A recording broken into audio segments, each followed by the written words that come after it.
Hello and a big welcome back to all my subscribers. Recently I did a video on bad advice for language learners, and this time I wanted to do one on good advice for language learners. Things that people have said that have helped them and helped them learn a language better, faster, quicker, whatever. Now this was a survey again done on the Language Learners Forum that I run. I'll put the link somewhere in the video. But the first bit of advice, which came from a book by Barry Farber, was to take the plunge.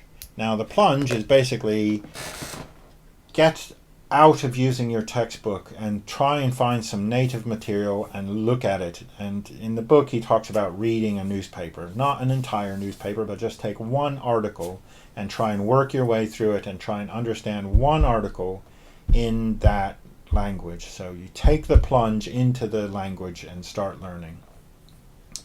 Now I've done this. I typically take bite-sized chunks of real-world language and just to see if any of the stuff that I'm learning in the textbook or whatever is in the native material. And as you learn more and more, then it just kind of snowballs along. The next bit of advice that you get is to finish the course, right? If you start a course, then finish it. Don't keep doing the first 4 pages of something and then switch it about to try and find a different thing, because it basically sets you up to psychologically not start. You start and stop and restart courses all the time. You keep covering the same easy material that it starts with, and then you bail out as soon as it gets difficult. So, and of course you imagine that the next course is going to be the one that teaches you everything. The next course is the one that's the best one. It isn't. You need to finish the course. So start with the resource and keep going. The next thing is, don't fret about knowing every single word when you're listening to something. Try and listen for the words you actually know and see if you can understand the gist of it, or just get the meaning of it. Lots of times if you know 5 out of 10 of the words in a sentence, you will understand the sentence. You just you not as thoroughly as you might if you knew everything, but you get the idea. Now the next thing is you need a skeleton to put flesh on, right?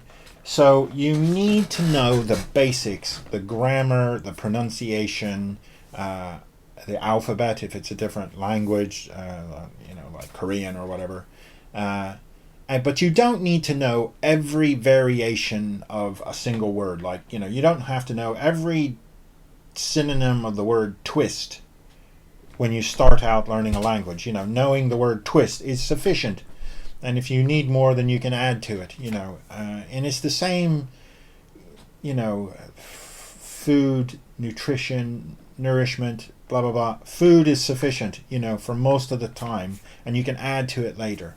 But you need a skeletal structure of the grammar and basic vocabulary, and then flesh that out. But have a skeleton to start with. And the next thing is, time spent doing something does not necessarily correspond to importance.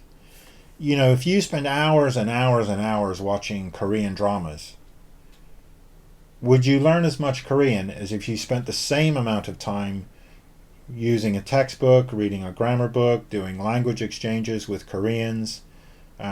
I think you would probably learn more if that time was invested in something else. So the fact that you've invested time in it doesn't mean that it's the most important thing that you could do to learn a language. So remember that.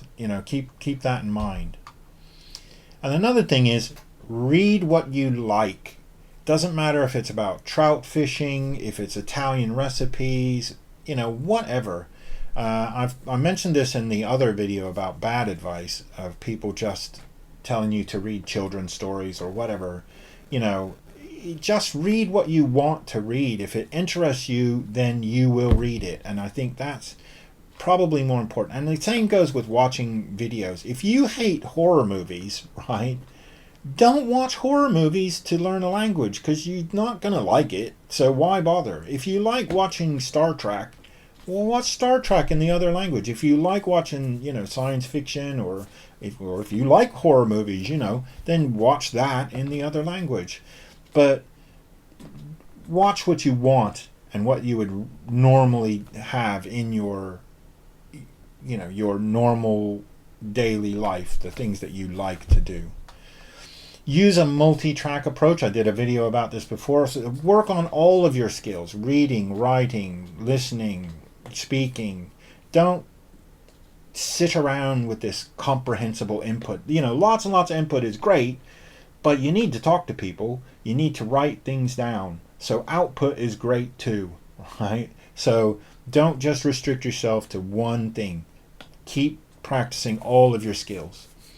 And then the next thing is be consistent. Now, some people argue you should do a half hour a day. Some people argue you should do more. Some people argue you should do less. It really doesn't make any difference, but you need to be consistent. Now, one thing I would say about consistency is the more time you put in, the less time you have to relearn. Because as human beings, and there's been numerous studies that if you learn something one day, you've forgotten about half of it the next day, and then you've forgotten a quarter of that the following day. So you have to relearn it. So the 50% you've forgotten since yesterday, you need to relearn that. So the more you do it, the more consistently you do it, the less you're going to lose over time. And also, the longer you do, the more you'll learn. So, but the time management aspect of all this is up to you as a person, but try and be consistent with your learning. Then try and learn pronunciation and the alphabet before you do anything else with the language. It's useful to know the alphabet. If you're learning Russian or Korean or whatever, try and learn the alphabet and learn how to pronounce these words or these letters so that you don't fossilize these errors later. You don't have to be pitch perfect all the time when you're a starter, because it's just not going to happen. Don't worry about perfection, but know about the pronunciation and alphabet and all that sort of stuff. And then try and give priority to the stuff you're actually going to need. Okay? If you are allergic to nuts, you might want to learn the words for allergies and nuts before you learn hotel or before you learn taxi or any of these other sort of things, because it's a priority for you, because you have a nut allergy and it should be a priority for your health. So somebody else who doesn't have that problem may never ever care about what the word for walnut is in Korean, because they're unlikely to eat them or use them or ever use that word. But for somebody with an allergy, that's a priority. So what I'm saying is learn the stuff that's a priority to you and you are likely to need. So even if that's difficult vocabulary, right? Learn that because you need it. It's up to you. It's personally useful to you. When you read, try and read out loud. Speaking practice and reading practice do not have to be two separate things. You can do them both at the same time. Practice reading aloud. So when you're reading a book in the foreign language, read it out loud, because it helps you to practice reading. When I was learning French and Italian, my tutor made me read from a book, and then she corrected my pronunciation as I went. This is a very useful exercise. And then finally, embrace ambiguity, right? You don't need to know every word to get the meaning of things, but if you obsess about perfection, you're never going to get good. Perfection is the enemy of the good, as they say. So you're never going to know everything.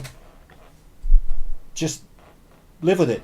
Don't be stressed out about it. Don't worry about it. Embrace the fact that you're not going to know everything, but try and know what you know. The things that you do know, use that. try and focus on words that you know and can understand and get the meaning from the context and whatever.